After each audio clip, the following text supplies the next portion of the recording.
transportation engineering.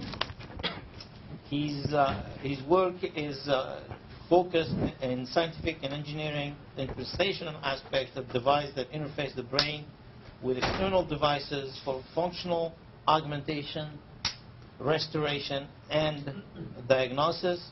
He's extremely well published and has one book and 8 book chapters, has thousands of citations, and he's also, just in case you've never seen a movie star, he's close to a movie star. He's been on all media, CNN, NBC, and all these science channels, etc. And he's also listed in the Who's Who in the world and Who's Who in America. And he's received several awards for his work. And we've been talking over lunch and things. He does some fascinating work. And it's a pleasure to have him here. And thank you for coming. The floor is yours. Well, thank you very much for the nice introduction. So I'm here from the National Center for Adaptive Neurotechnologies. It's actually the only NIH-funded neurotechnology center in the United States that we just recently received. My home institution is the Wadsworth Center, which is the research arm of the New York State Department of Health, where I've been a research scientist for 16 or so years. So my training, as was just mentioned, is primarily as an engineer, electrical and computer engineering. But from the start of my academic career, I've really become more and more interested in neuroscience, and I've sort of picked it up as I went along. And from my understanding, most of the people in the audience are engineers. Is that right? Yep. So what I'm doing today is I'm going to tell you a little about or what I think neurotechnologies are, and why they're interesting, and how we can use engineering to advance both basic science and also clinical applications. So that's really what I'm. So my purpose here is to really get you all excited about these new areas of research, and that's what I'm here for. So at first, a little definition. When we talk about adaptive neurotechnologies, we talk about devices that interact with the central nervous system or with the CNS. So it's essentially some sort of an integration, some sort of a dynamic and adaptive interaction between something that happens in the brain and something that happens in some device. So for example, you may be extracting signals from the brain, for example, or from the peripheral nervous system. You may then analyze those signals in real time, and you may then provide some feedback to the central nervous system that will maybe change the nervous system for beneficial purposes. In people with stroke, for example, maybe they have some deficiencies over here, but maybe you can restore those deficiencies by providing essentially some training. Okay, so that's the overarching sort of theme of what it is that we're really talking about.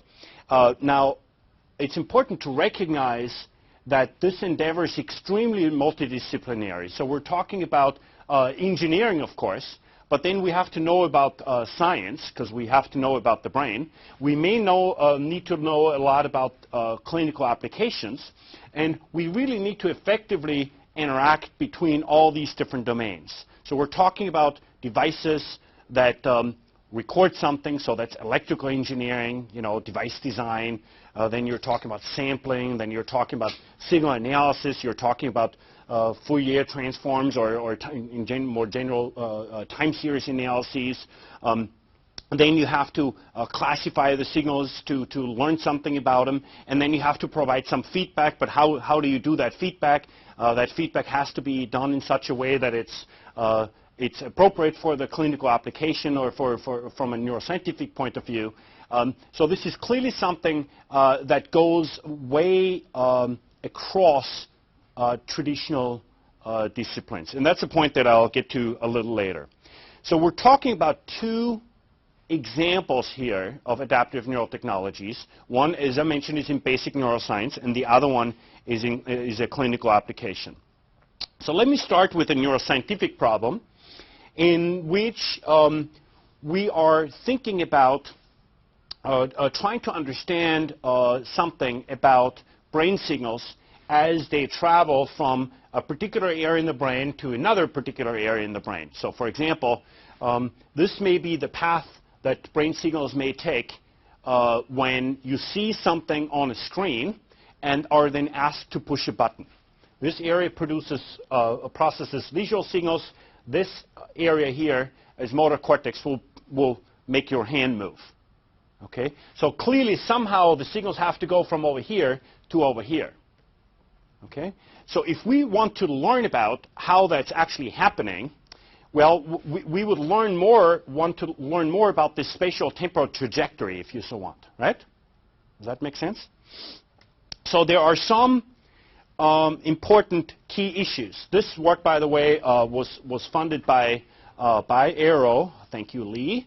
And we've made a lot of progress, and what I'm showing you here is really mostly coming out of this recently completed Neuro project.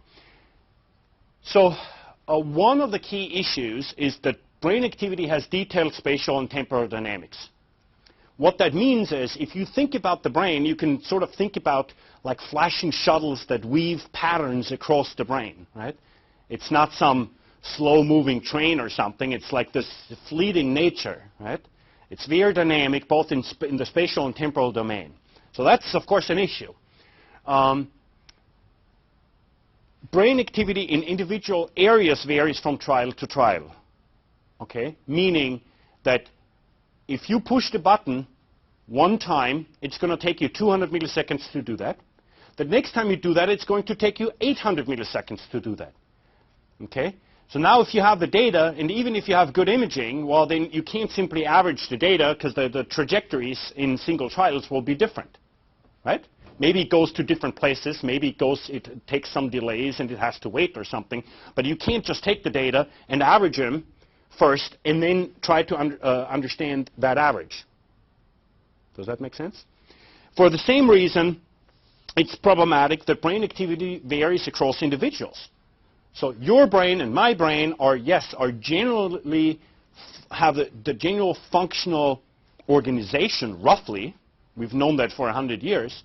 But when it really comes down to it, there's going to be some functional difference, you know, because the anatomy is a little different, because we've been raised differently, for whatever reasons, you know, it's going to be a little different. So you can't really average or don't really want to average across individuals either. So and that produces some key requirements, which is number one, you have to have recordings of high spatial resolution and high temporal resolution, because otherwise you don't see that fleeting nature to begin with, right?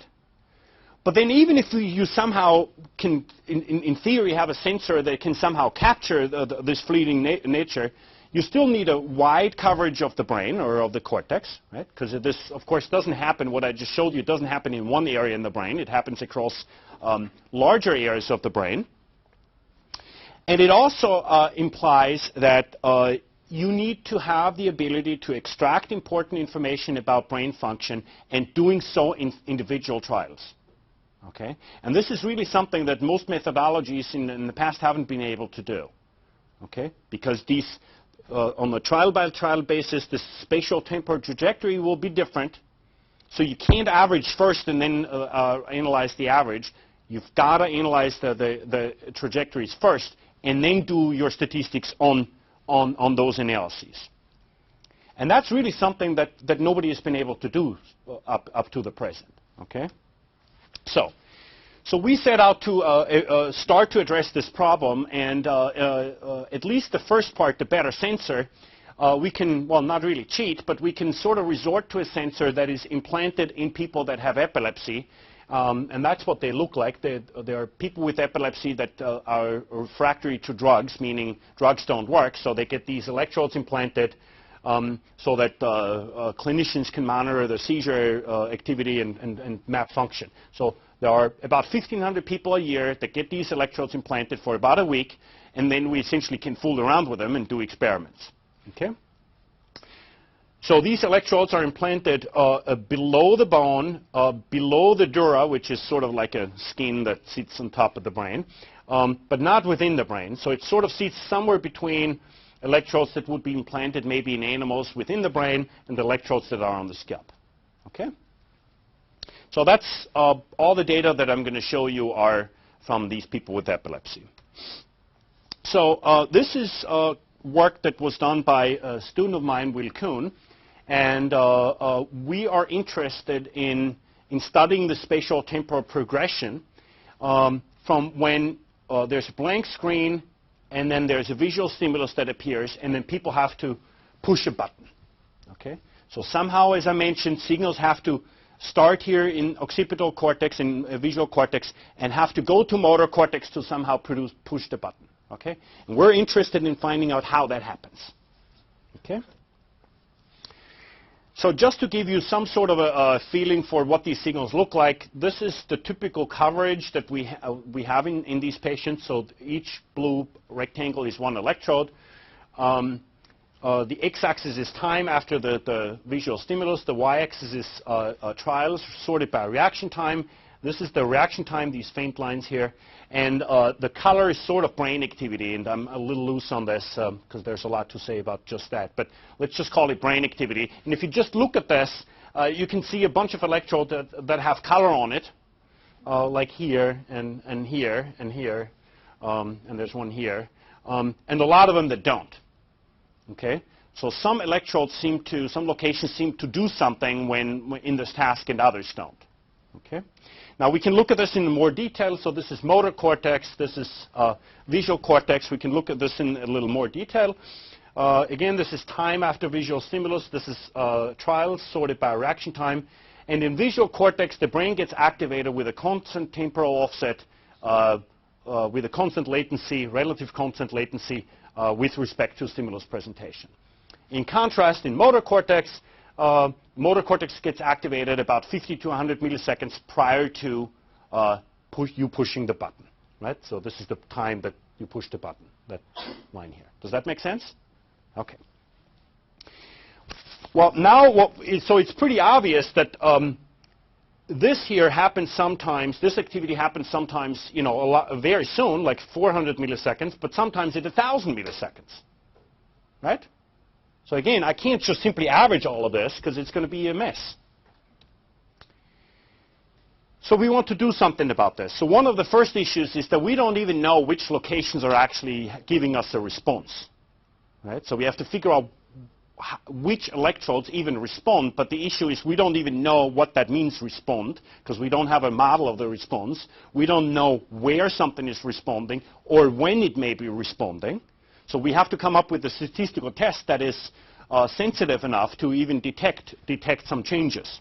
So if I go back here, and if I would just simply take an average of 0 to 1,500 milliseconds and then do a t-test to see whether activity here is different to some baseline, that's not going to work. Okay? So we came up with like a bootstrapping randomization procedure that sort of does that for us.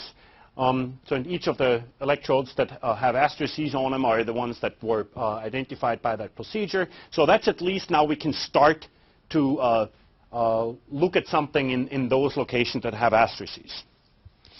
So and then we run into this issue that I already talked about. So this is one electrode in motor cortex. This is the time of the stimulus. And this is brain activity, again, loosely speaking. There's a lot to talk about that. But you can just sort of see it go like this. And then there's something happening here and here. There's something happening here and here and here. This is the same location. It's just different trials. So you can see that something happens here and here and here and here at different times. Now, when we average all of this together, which is what pretty much everybody would do, including ourselves until recently, you would get something like this. Okay? And you would say, well, that makes sense because, you know, the movement happens at 600 milliseconds, so this peak happens about 100 milliseconds before you push the button. Well, that makes sense. This is a specific electrode, right? This is this electrode, yeah. One electrode. One electrode, yeah. So you would say, all right, well, and this is, if you go to publications, this is what they would see. This is hundreds of milliseconds long, you know, an activation that generally, yeah, seems to be correct, you know, in terms of when it activates or something. And it clearly seems to detect something, but it's also very long. Okay? Now, no, that is one sensor. This is this sensor over all the locations. Because the visual sensors, they would have something that would happen here, right? Pretty soon after the stimulus, right? No, the same location, but different trials. Okay? All right. So now this is a little bit problematic because now I already told you that here we get these activations, and they're clearly at different times, but I'm averaging and I'm sort of conflating the shape of the response with the timing variability of the response, and I can't really dissociate those two effects. Yes? Okay? So in other words, if this response looks like that in individual trials and there's no temporal variability, this is just fine. This is a good representation of what's happening. Okay? What this seems to tell me is that it's actually the opposite, is that the response is actually very short. See, like maybe 50 milliseconds. It's very short. It actually has a lot of timing variability. So most of that shape here in the response actually comes from timing variability, not from anything else. Okay? So what we really need to do and would like to do, so if I'm really interested in establishing that spatial temporal trajectory, I got to address this issue. Okay? Because that trajectory is going to be different every time, and so, I mean, I can't average the signals first. So I need to detect essentially when that happens, because I have no idea when it's going to happen. So I have to detect when it's going to happen. So we spent an inordinate amount of work on coming up with a detector that does just that. Okay? Because there's nothing in the literature that would suggest that this is possible, and we spent like about 3 years to figure this out, and we finally figured it out. At the end of the day, it's essentially a threshold detector. It's not that, if you know how to do it, it's, as always, it's not that hard. But you know, what's the pre-processing? What's the threshold? How do you come up with the threshold when you don't know anything about these things? So that's difficult questions. And I could show you the whole pipeline. It's like 20. There's 20 steps, and I mean, all of the 20 steps, you would say, yeah, that makes sense, and that makes sense, and that's standard statistics, and that makes sense. So in hindsight, once you know how to do it, then it's not that hard. Okay.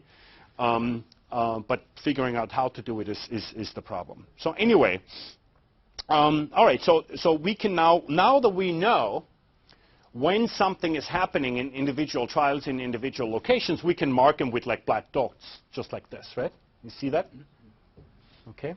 So here you can see it identifies the onset pretty nicely, and sometimes it's off, like here, right? It's clearly wrong here. So that is probably not right. Okay, so they're outliers. So then there's like issues if you don't pay attention, you do parametric statistics on these things. Now 5% of the things are outliers, your parametric statistics are all over the place, you know, and at the end of the day, then you do all kinds of other processing and nothing ever comes out because you made this one mistake and you used parametric statistics instead of non-parametric statistics, or you didn't kick out the outliers or something. So it's silly things, you know.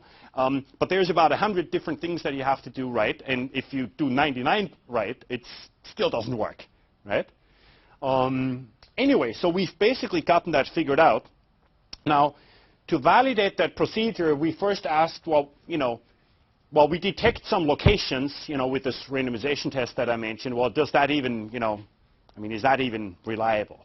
Well, it is, because when we use the task, when the person was actually doing something, in 4 people we find 21, 25, 26, and 13 locations that do something, but in the same people when there was a control condition when they didn't really do anything, then it didn't identify a single location. So it sort of seems that the location that we're looking at are good locations.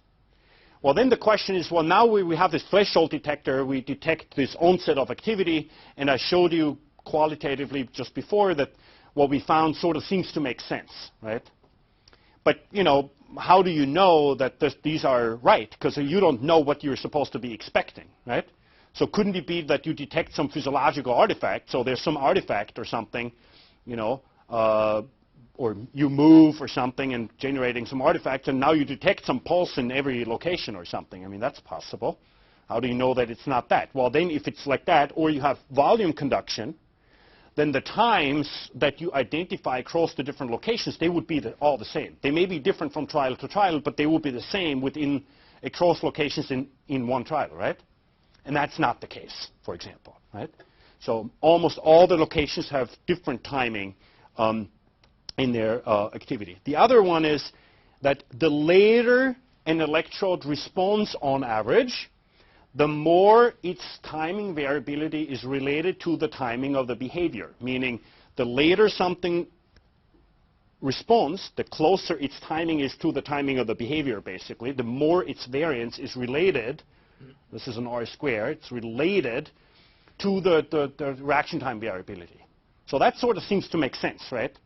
At first, I stimulate the retina, and then it goes to visual cortex, and then it doesn't matter when later you're going to respond. It's always going to be, there's not going to be any relationship to the timing of the behavior, right? But the later something responds, the more there is. The absolute converse for the relationship with the timing of the stimulus, the later something responds on average, the less the relationship to the timing of the stimulus. And the more correlation you have with the timing of the stimulus, the less you have correlation with the timing, behavioral timing. So what that seems to suggest is that the times, the locations are good locations, basically, and the times that we detect are basically good times. Okay? So now after all this math, now I'm at the point where I can actually start to do interesting neuroscience, because I can now ask, well, what is it now that now actually changes that trajectory, and why is it that one time, you respond sooner, and one time you respond later? Okay, and I unfortunately don't really have the time to get into all of this, because I'm going to show you the second example in just a few slides. But this is a good example of just showing you how we're doing math, and how we're getting to a point where we can start to do really interesting new neuroscience. Okay? One of the things we can now do is we can now that we have the onset times in single trials, we can actually label, we can calculate their mean, just like I was mentioning, and then put this on these locations. And now I'm going to activate those locations in the order of their mean activation latency. Yes? And then that's what happens. Zip. So that's now the average trajectory, the average spatial temporal trajectory that results from, that's done properly, like first doing the analysis in single trials and then averaging the statistics of across individual trials, right? Okay, rather than doing it the opposite way. This is averaged over how many people? No, this is one person, and this is one person. 137 trials, one person. Okay? All right. Zip. And you can sort of see the signal going here and then circling in on motor cortex, producing the behavior. Okay? Now, one of the really interesting things is, and I won't talk about the neuroscience too much. Like I said, I could talk about just this data set for a whole hour. Now we know those onset times, right? And I told you that when we average with respect to the timing of the stimulus, we would get something like this. Forget about the red line. That's not important in this context. Okay? We get something like this. And I already told you that when I just looked at this, I was thinking, well, probably most of that shape is actually coming from the timing variability, not because the shape actually looks like this in individual trials. And like I mentioned, this looks very similar to what you would find in hundreds of peer-reviewed papers. This is from our first paper in this context more than 10 years ago. This is actually a brain signal that would occur at high frequencies. So you're looking at brain activity that occurs at high frequencies. This is time here. Again, the timing of the stimulus. You would see some hundreds of milliseconds long activation in motor cortex as the person is moving. In that case, it's a joystick. Okay? So it seems like it's hundreds of milliseconds long. Okay? Now, this was just one location, and now when we go to look at all the 21 locations in this particular subject, and sort them by their mean onset time, we get something like this, right? So now what you saw before in the amplitude is now in color. Again, that's the average activation, but just averaged across trials. You get something like this, okay? And yeah, you could say, well, maybe these things are probably happening earlier than these, you know, but overall it's a big mess. And if you're trying to say whether this is related to this one or happens earlier or sooner or later, you really don't know. It's a complete mess. But now we know the actual onset in individual trials, right? So now we can actually align the same data, not by the timing of the stimulus time 0, but by the timing of the actual onset in individual location in individual trials, right? It's the same data. It's just how you align it, yes? And if we do that, we essentially eliminate the temporal variability in each location, right? So we can do that. So then each of these is somehow would follow time 0, and then I can temporally shift it over to their mean onset time, right? So you're going to see something that is going to occur around the same time. Again, it's the exact same data. It's just how it's aligned, right? So if there's no temporal variability, what I'm going to show you next would look exactly the same as this, okay? But it doesn't. Not even close. Because what it actually looks like is this, okay? So now this is actually what this spatial temporal trajectory really looks like in the brain. And now talking about these fleeting patterns, here they are. This is early visual cortex, so it hits it right there, and then it goes pop, pop, pop, pop, pop, pop, pop, pop, pop, pop, push the button, and then this is sensory feedback coming back from the hand. Okay? You can actually see the brain doing something. Okay? In some detail that just nobody has been able to look at before. Because this is a completely new ability. It's just a stupid detector, you know, but like I said, I mean, you got to figure out how to do that right. Okay? Again, so we were so excited about this. And then there's a lot of neuroscience that we started to do. Well, are these trajectories the same when you're slow and when you're fast?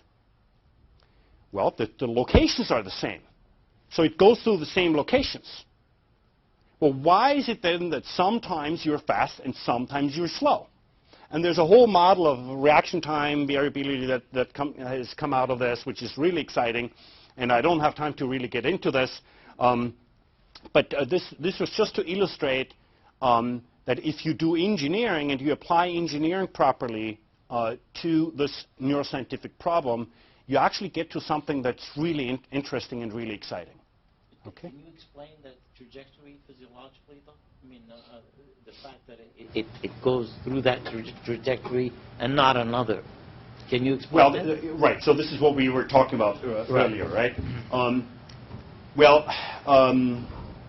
Clearly this trajectory has to go along pathways and anatomical pathways. Right. Because, you know, it can only go along things that are actually connected with nerves. Right? I mean, how is it going to jump to something that it's not connected to? I mean, it has to be. So there's an anatomical network, and then there's a functional network that's used only for this task. And we were talking about before why it may be that it goes to through this exact trajectory, because there's going to be other possible ones, because this makes your right hand move. Another location is going to make your left hand move. Well, why doesn't it do that? You know? And the basic idea of all of this, and there's really way too much to talk about, but the basic idea is that the brain is going to control cortical excitability, so essentially shutting off areas that are not needed in the task and turning on areas, so to speak, turning on those areas that are relevant for the task. So which essentially that procedure is going to select out of an anatomical network a functional network that is going to be active for this individual trial. Okay? All right. Sorry. Yes? Does this analysis take into account the delay in the response of the threshold detector, depending on how far away is the... No. It doesn't know anything. It doesn't presuppose anything. It just detects. The detector doesn't have a model of when it expects something, because that would sort of create a circular reference, because then you're detecting something that you think is looking a certain way. Because that's one of the issues. We don't know anything.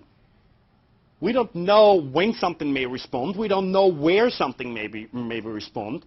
You can go in with a model and say, oh, this electrode is in motor cortex, so it should occur at this many milliseconds before something, but then you're presupposing something.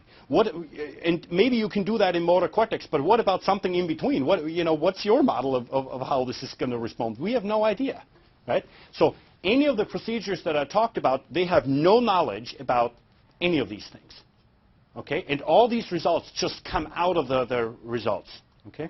Consider the spatial correlation to align these sensors, like the physical correlation of these. Yeah, this doesn't know about the physical correlation at all. Okay. Okay. But in reality, does it turn out to be a physical path? Well, I just showed it to you, right? So it was that, right? Right. Okay. So it's this, right?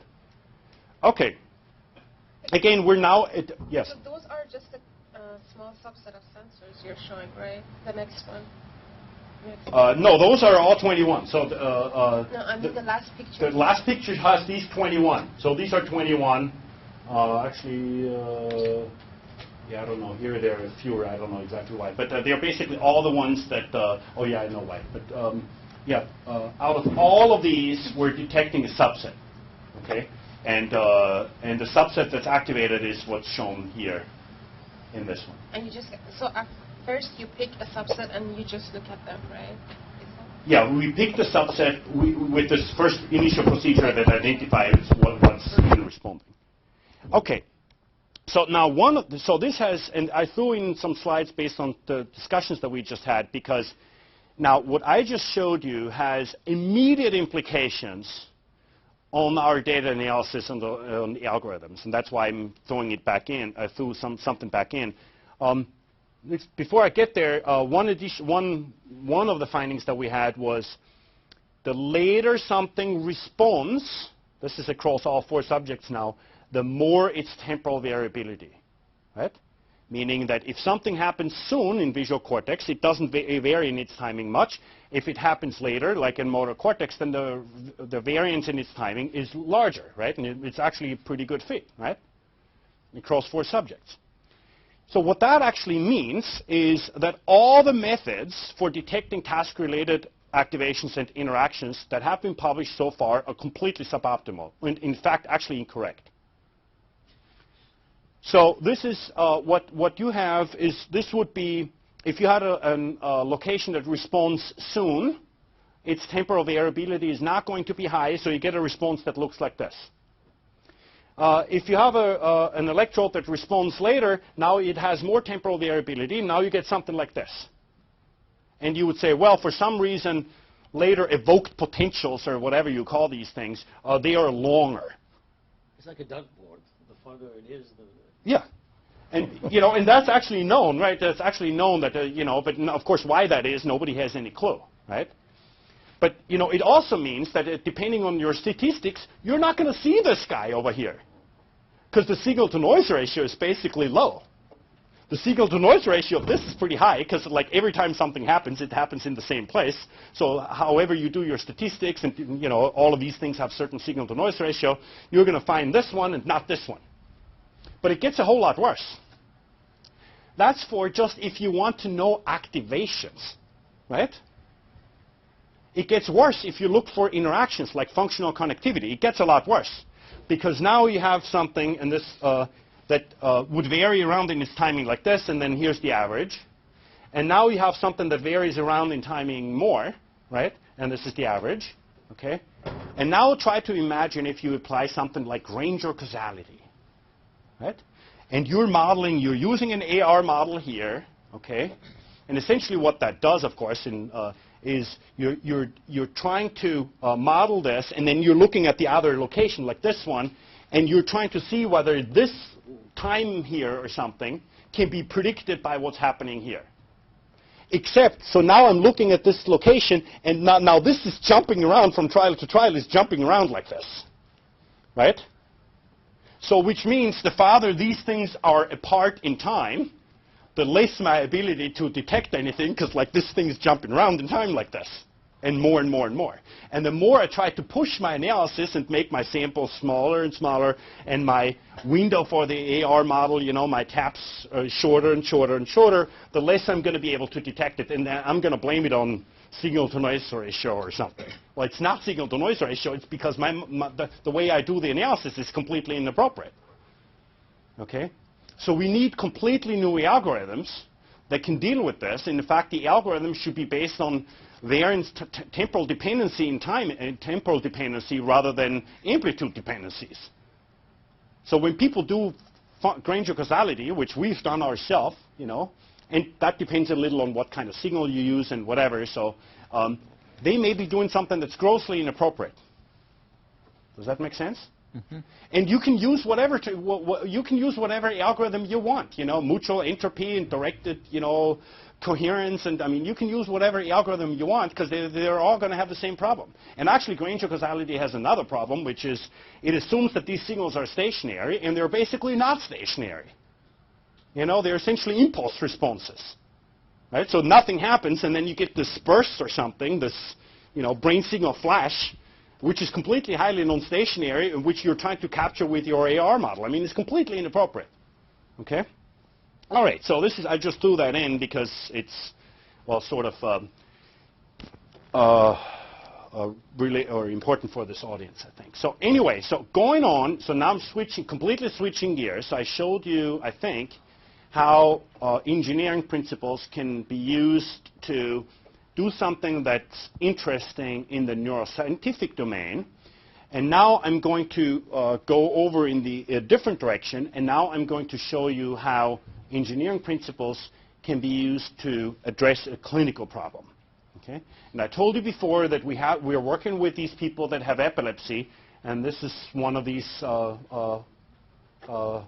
well, I guess unfortunate people that do. And so that's an open brain, and so here's the dura that's pulled back and the skull is removed. And so they're about to receive this grid that I told you about, right? So now the clinicians want to know two things, and the reason why they implant the electrodes is, number one, they want to figure out where the seizures come from. Okay, so that's number one. And number two, they want to know, so basically where the bad parts in the brain are. And number two, they want to know where the good parts in the brain are, right? Because if they cut out that, then they don't want you to be like that, okay? So if they know that this is bad part and this is good part, well, then I better be a little careful over here, but over here I can be a little more aggressive, right? So anyway, so what they need to do is to identify seizure locations and also perform what's called functional mapping. What areas in the brain are responsible for particular functions? Yes? What is epilepsy, first of all? What is epilepsy? Yeah. You mean like generally how it's produced, or what's the meaning of that disease? Well, that's people that get seizures every now and then. And their whole brain activity basically goes haywire. I mean, Caesar actually had it, and Julius Caesar. And well, what you see is, you know, they start doing things like that, or you know, and actually I'll show you in just a second. Okay. Think of it as a system instability. Yeah, right. I mean, control system. You're a control theorist. I know that. No. Right. So what's relevant here is the clinicians, one of the things they really need to know before they cut out that part over here is whether that part actually makes you speak or not. Right? So they need to perform functional mapping. And the reason is, or the issue is that there are different functional mapping techniques, like you can use metabolic changes, blood flow changes that you would detect, or other metabolic changes that you would detect with fMRI or PET. Or you can use electrical cortical stimulation mapping. So you basically go to the brain and you zap it, and you see what happens. And you zap it, and then the hand goes like this, and then you would say, oh, contact 17 and 18, hand movement. Okay, great. Now that's, you know, people have done this for decades, but this has a lot of problems. So all of these methods have substantial problems. And I'll just show you, just so you get some idea of what I mean by that. here's actually when things go as they should. So this is a patient. She has electrodes implanted, I would presume on her left side because she's using her right arm here, her right hand. And this neurologist friend of mine is now stimulating her brain. And let's see what happens. And now you'll see. Watch her hand. 3. It's just going to be overt. Relax. Oh, whoa. Yeah. Jeez. Yeah. So somewhere, around 2, you saw mild tremulousness. Okay, I didn't like that. No, we're not going to do that anymore. That was fun. hand, ulnar pronation of the hand. Ulnar pronation of the hand. Okay, so that's now you've stimulated a pair of electrodes, because electrical stimulation, of course, is always a pair. So now, maybe, and you have to start with different, currents, because you can't use the highest current right away. So you use, low current, like 2 milliamps, and then you go to 4 and 6 and 8, and something happens at 10 or whatever. So you do that, and then nothing happens. Then you go like an electrode over, and then you do the same thing again, and then you do the same thing again. And so now, after like an hour and a half, you're done with like motor function or something, right? And then you go to language interruption. Then you have to have him calculate backwards or something, or talk backwards, and then you do the same thing. So it can easily take several hours, right? So that's not so great. And it's not so great for another reason, and I'll show you that. So in this example, it's the exact same thing, except it's not turning out so well. Okay? Yeah? Well, Yeah. because, Yeah. Can we have the nurse in here? So she's having the spell, right? I just need some Ativan now, please. Okay. You're okay. You're okay.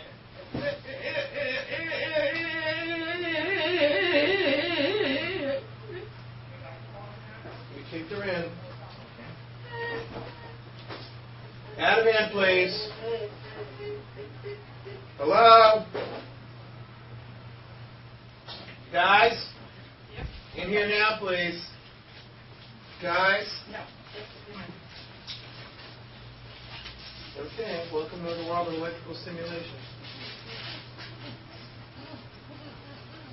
Welcome to the world of electrical stimulation. So for the next 4 hours, that person is going to lay there, and her brain signals are going to be completely flat, and she's going to be totally out of it. Okay? Because the clinician did the same thing he did before, except because that person, obviously, they are epileptic, so their brain is essentially on the hair trigger, and you stimulate the wrong place, and off goes your signal instability or your system instability, right? Okay, so that's not so great. So we wanted to do something about this. And we have, as I showed you, we have all these amazing methods. Yes? So they're stimulating a region of the brain, so they're hitting a lot of neurons. Right. And when you're detecting with these sensors, you're picking up activity from a huge number of electrons. About a million. Say that again? So each sensor is in a region of how many neurons? About a million. So you're picking up general activity of 1 million neurons. Right. So, but now, as I showed you before, we have like these amazingly specific methods to detect when something is happening and where it's happening, right? Well, why don't we have a system that just when people do something, let's say they move their hand, and I want to have a display that just shows me where it's happening? I mean, I can do all this cool stuff that I showed you. I mean, it doesn't even have to be that, fancy. If I just have a display that shows me where something is happening, I don't have to do that electrical stimulation anymore. That actually, on average, takes about 5 hours. Okay? So I don't want to do that. So I came in several years ago, and we started a series of experiments where we started to understand what those signals look like. And those began with, and this is something we talked about earlier, with the realization that there's really at least 2 different types of signals that one can see. One in a low-frequency band, LFB, and one in a high-frequency band, or HFB. In a low-frequency band, when you don't do anything, you have the blue trace, so this is a spectrum, okay? Low power on the y-axis, frequency on the x-axis. When you don't do anything, you see essentially high power in low frequencies. that when you then move your hand or do some other task, gets depressed. And at high frequencies, it's the opposite. When you do something, the right hand moving, producing the red trace, you get an increase.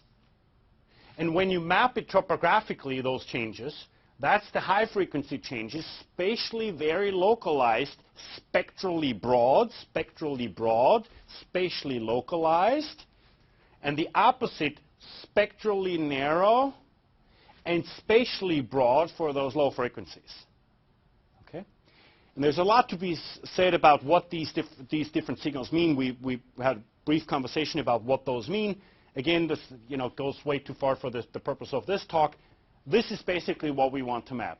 This has been shown in many studies now to be a direct correlate to population-level neuronal firing rates, meaning neurons directly underneath that electrode are changing their firing rates, and that's what leads to this over here. And that's some other mechanism. Okay? So, and that's what you also see in fMRI, meaning more neurons are firing, there's more metabolic demand, the brain opens up the vasculature, so there's more blood flow coming in, which is what you detect in fMRI. Okay, so there's a direct link from like individual neuronal firing to this population level activity that we see here to the bold response in fMRI. There's a very nice, sort of linkage of what these things mean. So that's what we're looking at here, right? So now I want to detect those changes in real time and want to visualize it in some nice way.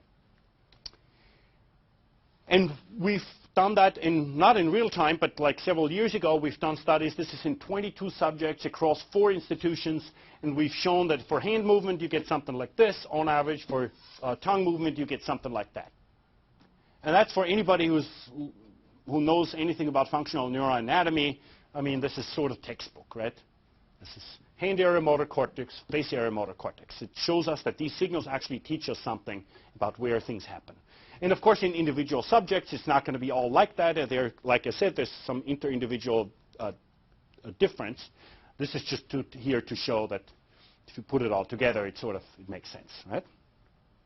What's also important is, well, I mean, does this relate to the locations we find in the electrical stimulation mapping? Because if it gives us totally different locations, it's not helpful, right? Well, it seems like it does. So here there's a grid. This is for left-hand movement, right hemisphere.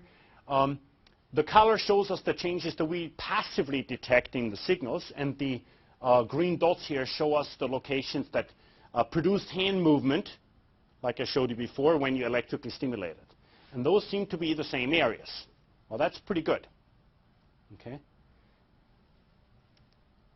And we actually then did, there's a whole validation study, and this was 10 individuals from 4 institutions, and where we actually quantitatively compared it, and the results of our passive mapping with the results of the active electrical stimulation, and the results are almost identical. So it's very good. Okay. Well, now you still have a method. So this here is in MATLAB, and this is PhDs fooling around with signals. Oh, the covariance matrix is singular. Let me do this, and or whatever. I mean, a clinician isn't going to use that. So we have to do something to make it available to a clinician. So one of the things is, if we give a clinician something, 6 months later, well, that patient has long been operated on, so that's not helpful. So it has to be something that when you have the patient in the room, you have to have a device that you put there, and then you push a button, and then 5 minutes later or sometime later, you have to have some result. And so we developed, at first in the algorithm, that can detect changes from a baseline. And we do, thanks to my German heritage, I named it Siegfried.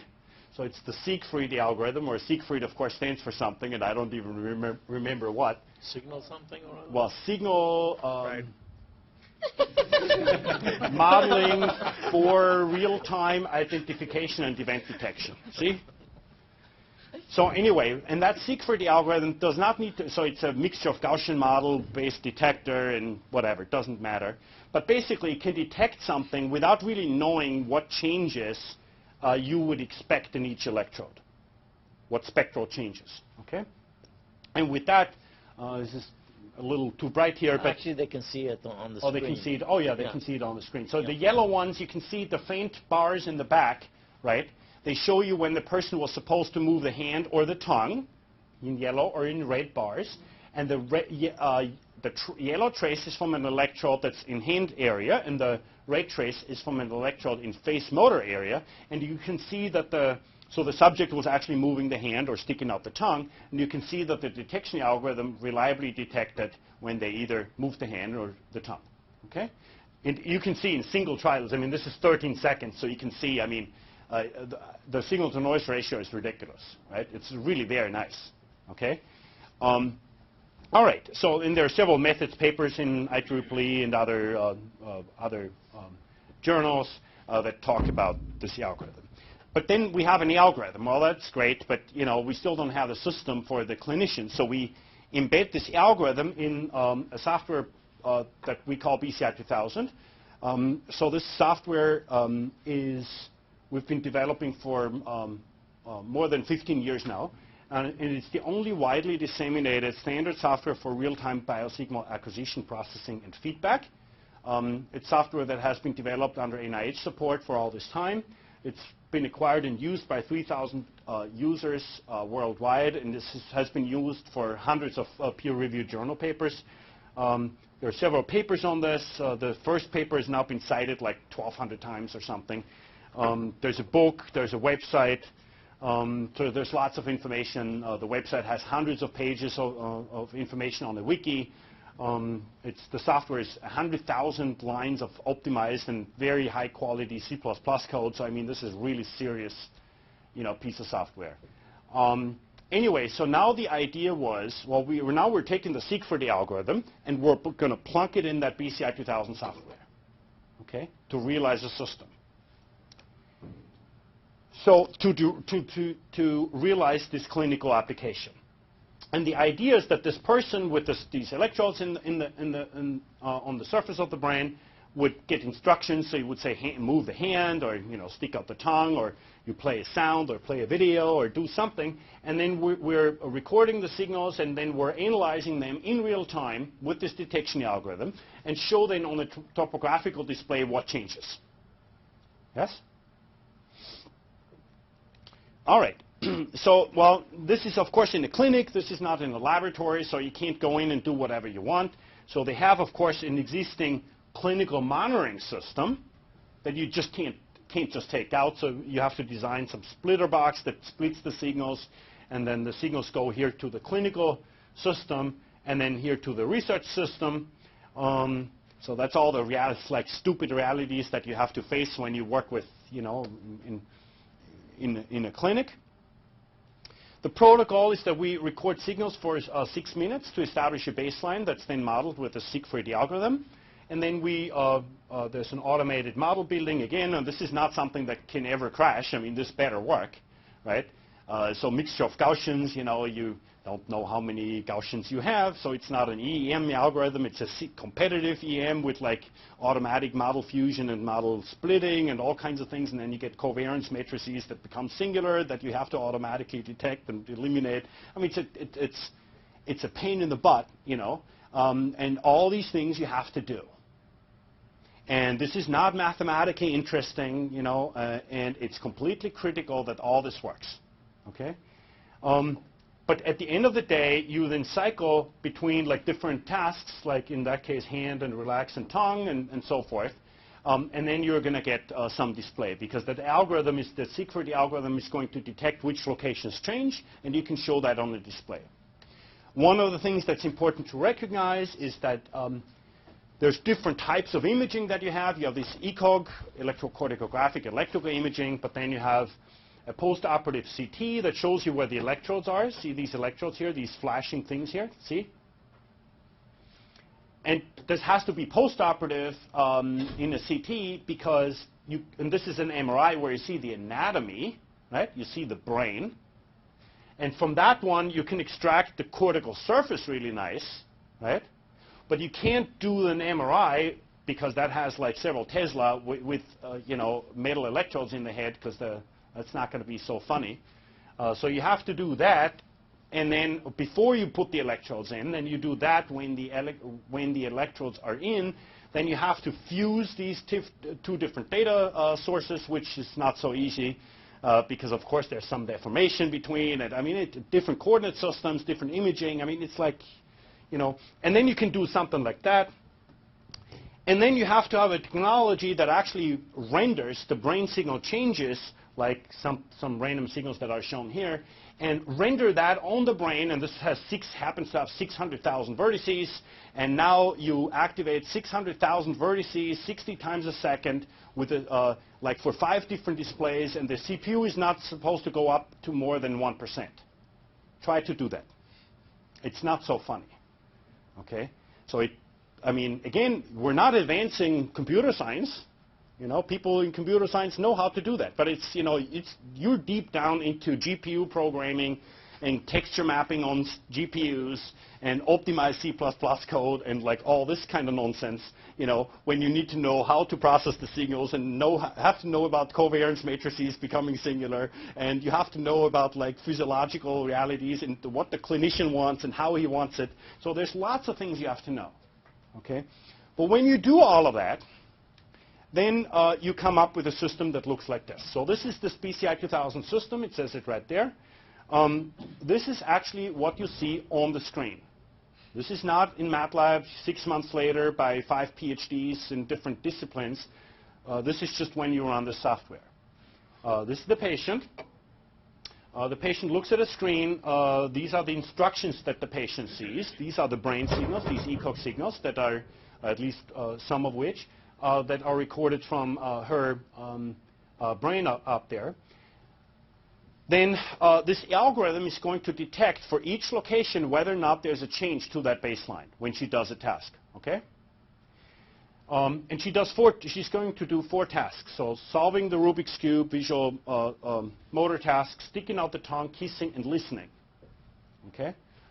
And then you'll see in 2 dimensions, so each of these dots is 1 electrode, in 2 dimensions, or in 3 dimensions, you're going to see essentially things light up. So the information in 3 dimensions is the same as in 2 dimensions. It's just shown, well, in 2 or 3 dimensions. Okay? So another thing that's interesting, of course, which of these things would the computer scientist like? Well, the computer scientist would say, well, that's awesome because that's 600,000 vertices and that's heroic GPU programming and, you know, this is really awesome. Well, what's really clinically the most valuable is actually this one. Because the surgeons operate not in anatomical space, they operate in electrode space. They want to know that between this electrode and that electrode something is happening. So when they pull up the grid, you know, they know between this one and that one, and then they can put like little markers and to show where they're supposed to cut. That doesn't help them that much. That's actually a video that I show, like, because it sort of looks cool. But the surgeons want that. Okay? So again, the point is you have to understand what it is that you actually need to produce. Okay? Yes? So you talked about compute power here and GPUs. So are you suggesting that you spent all this time doing the rendering, but the surgeons actually said that's of no value to us? Because presenting what's in the middle there seems a much simpler problem than presenting that 3D. It is. Right. And at the end of the day, well, there's a commercial product I'll talk about in a second. I'm almost done. And the commercial product doesn't have this. Okay, because it's overkill and it needs all these other sorts of imaging, which creates all kinds of problems with the co-registration that you can't do in the software, and it's done differently in different clinics. So this is actually what's been done. So if you don't have to present the 3D image, do you still have a compute problem? Well, not if you, I mean, not with the SPCI 2000 software anymore, because that's all optimized C++. But if you're trying to I mean, to do the FFT on 100 channels in real time, you know, with modern computing power is not that hard. You can, you know, the issues that, you know, latencies are important. You have to have low latencies. You have to store the data. There may be high, you know, high volumes of data that you're storing. If that's in the same thread, you're going to all of a sudden the system is going to wait for like the hard drive to spin to the right position, and you're going to get a, you know, it's going to all of a sudden wait for 100 milliseconds, and so there's going to be all kinds of problems, right? So, but the SPCI 2000 software basically takes care of all this stuff. Okay. Anyway, so this is what actually happens. So she grabs this Rubik's Cube, and in like 5 seconds, you know where things are in the brain. 5 seconds. Hand area motor cortex. Right there. Okay? And we're continually refining the statistics, so as you'll see, these things now change, even though now she's resting, she's not doing anything. You can still see that things are updating here because we're continually adapting all the statistics. So now she's sticking out the tongue, and you can see, after a few seconds, that we're getting a different topography, right? More down from this one, more inferior to that one, which is where it's supposed to be. Here you see some things. That's probably not right, and it will go away. That's the tip of the temporal pole. That really is not supposed to be there. Okay? And as we go along, it's going to disappear. So now she's doing kissing, which, depending on the person, may or may not be the same as sticking out the tongue. So that's my usual test to see whether people are still awake. And then the listening is really the thing that I like the best. So she's going to listen to part of the Boston aphasia battery.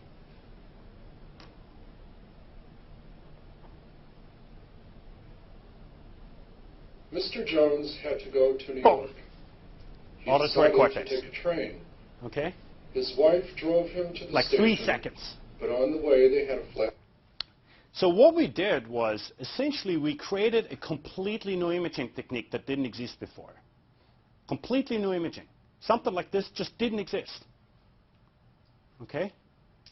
Yeah, you could do an fMRI, and it would take, would cost $1,500, and it would take a PhD, and and the results are actually quite horrible when you compare it to this. I mean, this is hardcore statistics. This is hardcore everything, right? I mean, everything is correct in this mathematically, right?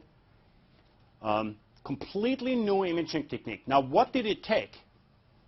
There's nothing, no advanced. Yes, we have an algorithm, but the algorithm is based on standard understanding.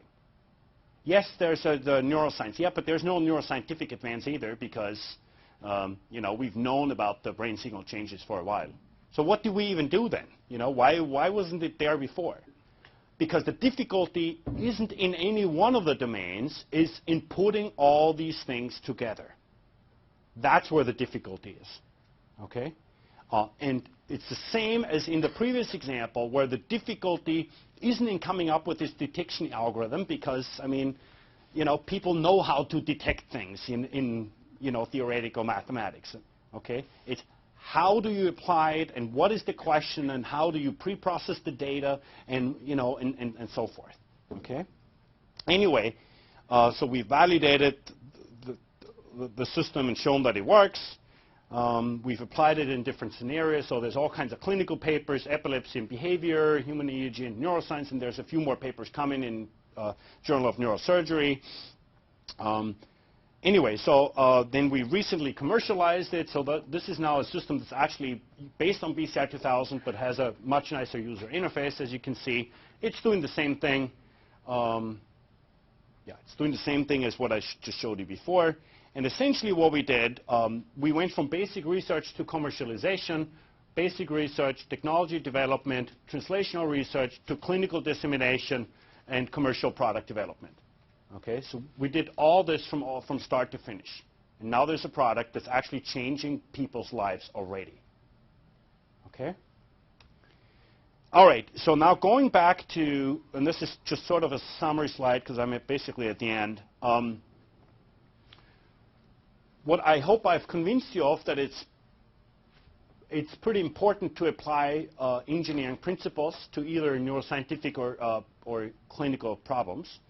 And what's absolutely critical, if you do one or the other, you've got to understand what the problem is. You can't just take some math and stay here and, oh yeah, I'm going over here and give me some data and then I go back and do some signal processing. That's not going to work. Or yeah, clinician, please give me some data from your person with epilepsy because I have this deep belief network or something that I really want to try out. And then go back and, you got to talk to neuroscientists, you've got to talk to clinicians to really, really, really, really understand what it is that their problems are. And then you can take your engineering and you go over here and you go back and you go over here and you go back and forth. Constant interaction between the disciplines. That's the only way that I see to make these things work. And most people and most groups can't do that. Because it's just so much easier to stay over here and to look at the parameters of your deep belief network, or pair fact decomposition, or conditional stacked autoencoder, or something. Okay? Deep learning. So engineering is very important, okay? Like I told you, like this detection algorithm has 25 steps or something. I mean, it's, you know, it's very, very important. It's very important that you've got to understand what it is that you're doing, because otherwise it's not going to work. But it's not going to work either unless you talk to these people, okay? And that's really all I had to say. Oh, before I finish, a little advertisement. So our center has attracted fellowships for undergrads and graduate students and postdocs. So if anybody knows anybody who may be interested, let me know. And that's all I had to talk about.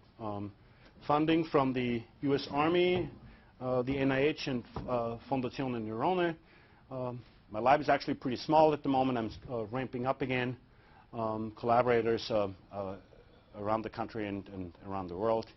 And thank you very much for your attention.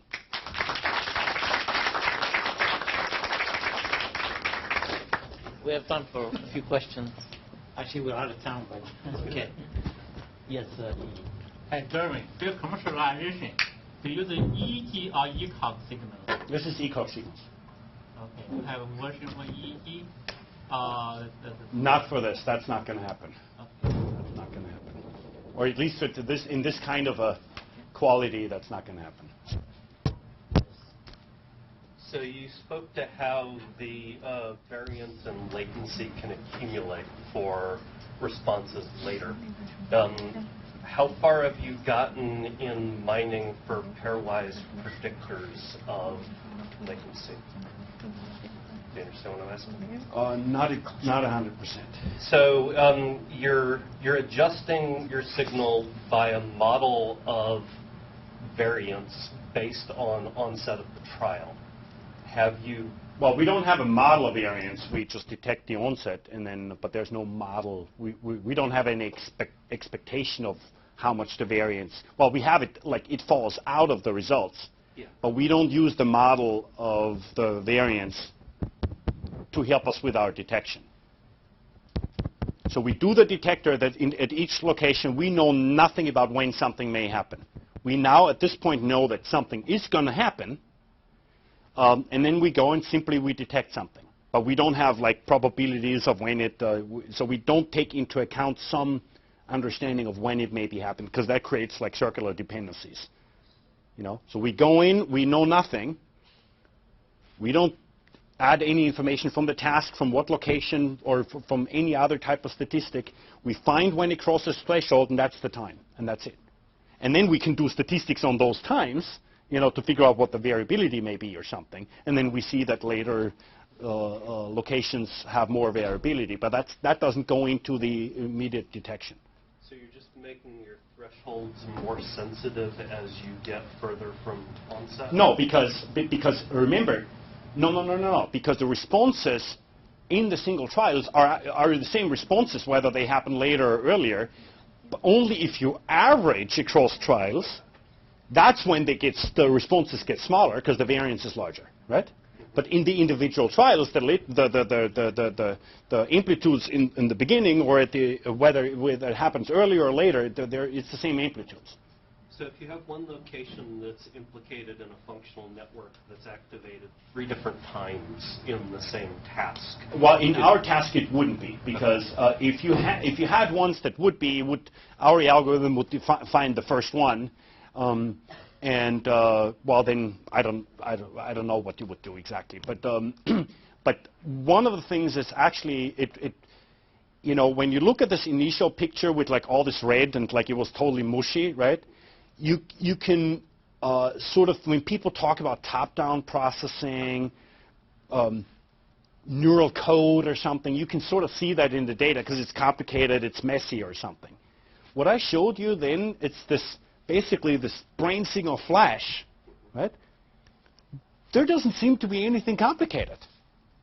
There's a network, and why it goes through that one and not another one, well, that's an important question. But once you've sort of configured your functional network, the brain signal autobahn, basically, right? So you've now created the brain signal autobahn.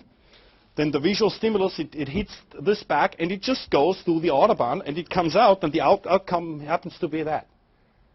Right? So it's actually, it seems to make a lot of sense. And there's no like, oh, computation, you know, neural computation, like all these words that people use, you know, I mean, it seems to actually be rather simple. Right? I mean, then there's a lot of other things we have to learn about, you know, but the actual task execution, in particular in a simple task like this, seems to be pretty straightforward. Any other questions?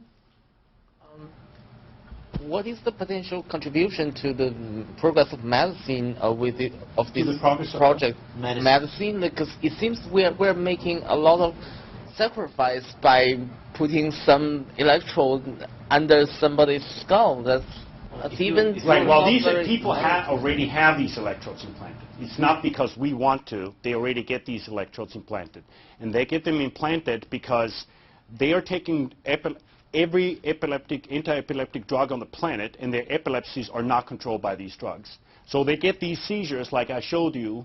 They get these seizures maybe 5 times a day. It's a treatment. Any other question? I think you mentioned you did something like 137 trials with one patient. Did you notice any change as they kind of got used to the trials? Yeah, we didn't look at this. We had 4 subjects. But that's a good question, because they're probably going to get faster or slower depending on fatigue or whatever. Yeah, we didn't look at temporal. We probably would need more data to really look at this in more detail. But that's a good question. We thought about that. Han? Have you tried like giving the patient multitask, and you have this signal that you know, starting from the visual cortex, it goes to different parts, and you see different trajectories? Yeah, we haven't done that now, but I mean, just to put this all in perspective, that data set was collected actually under the Murray. We started to collect this in 2008. Thank you, Lee. Yeah. Yeah, it was started. We started to collect this in 2008 or 2009. Okay. So the data collection took probably 2 years or something. And then I've, like a whole PhD, what you saw, the first part, is 2/3 of a PhD dissertation. Okay? So it took like 5 years after that. Okay? So these things take a long time. Okay? So well, now, yes, of course, now we're in the position, now we've got that figured out. Now we can try it to apply to different, more complicated tasks. I have... okay, one more question, then I have my question, and then we have to cut it off. Sorry. Yeah. Thank you. Do you have a roadmap for how you're going to use the data you're going to gain from this system now, looking forward? This is in the basic, the basic example, or the translational example, the clinical example?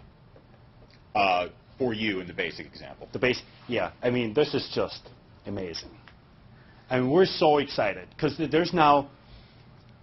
If you actually think about it, so I showed you in the second part how we came up with essentially a new imaging technique, right? Mm-hmm. Clinically important imaging technique. You can look at the first part the same way. It's essentially a new imaging technique. We now have the completely new ability to accurately localize brain signal activation accurately in space, in time, and to do so in single trials. Okay? It's a completely new ability. And because of this inter-trial variability that like other techniques cannot account for, we now can. So we can now study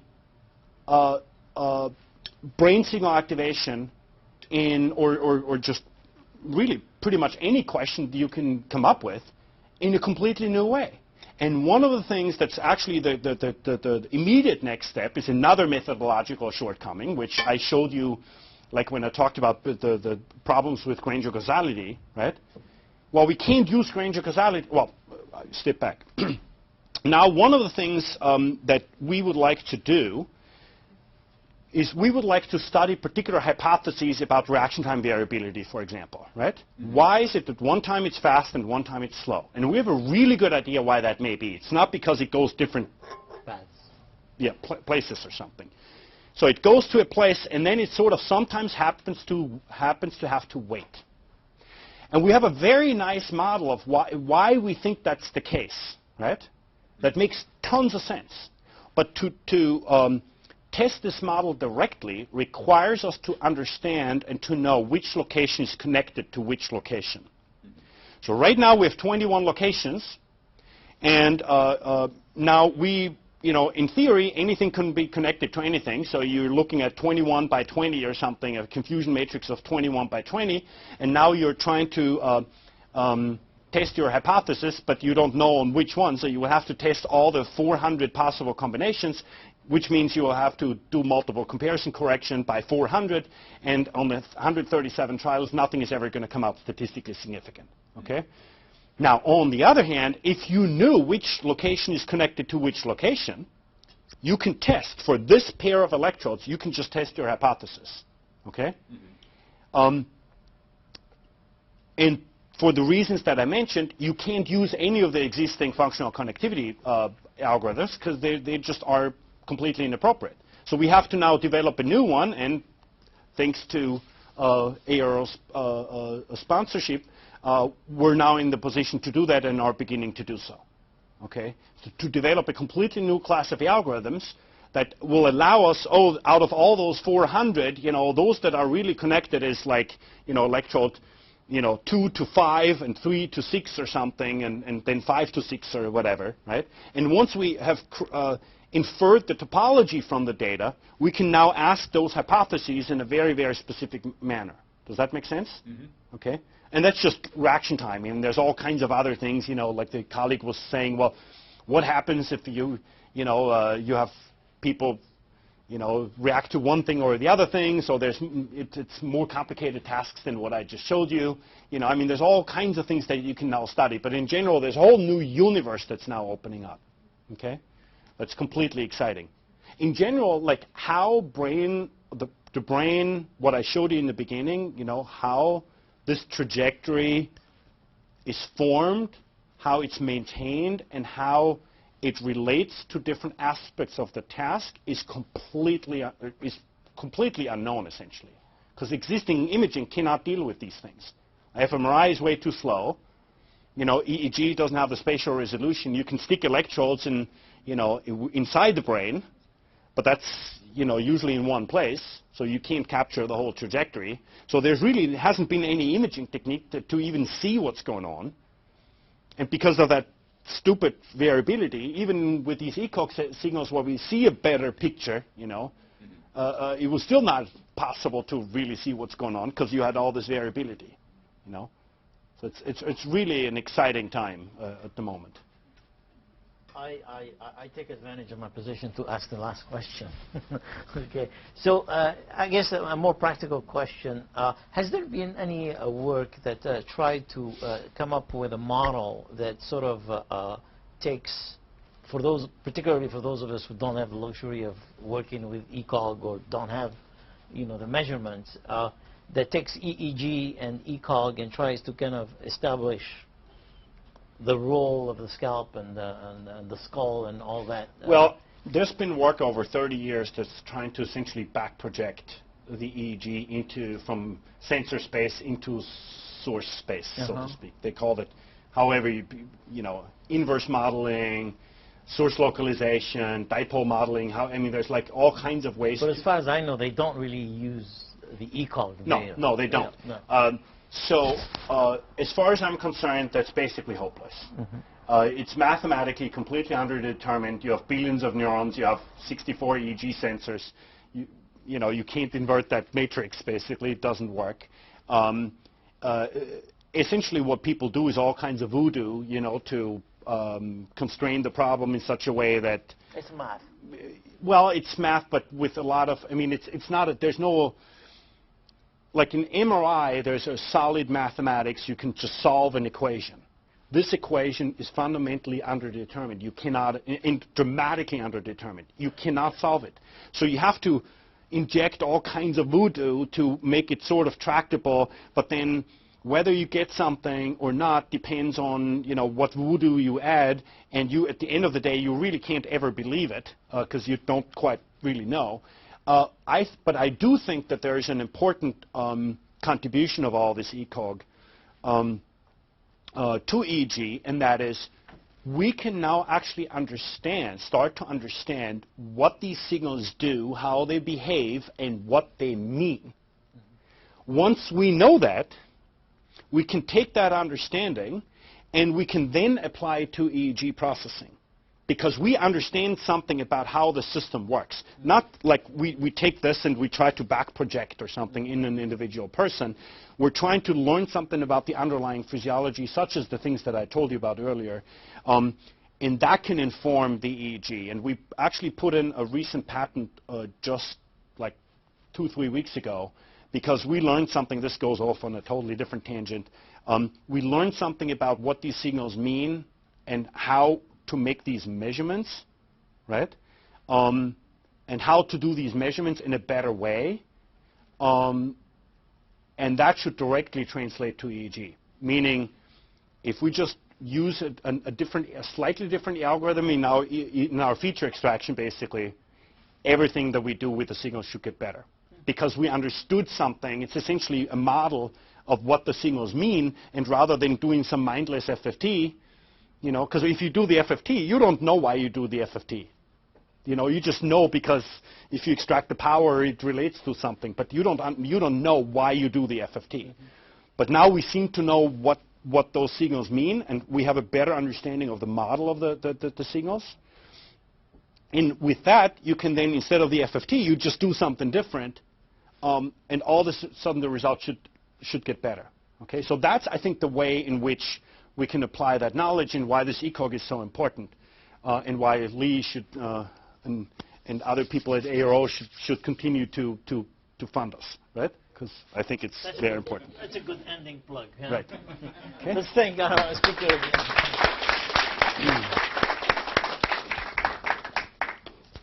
That's very good. That's fascinating. Thank you.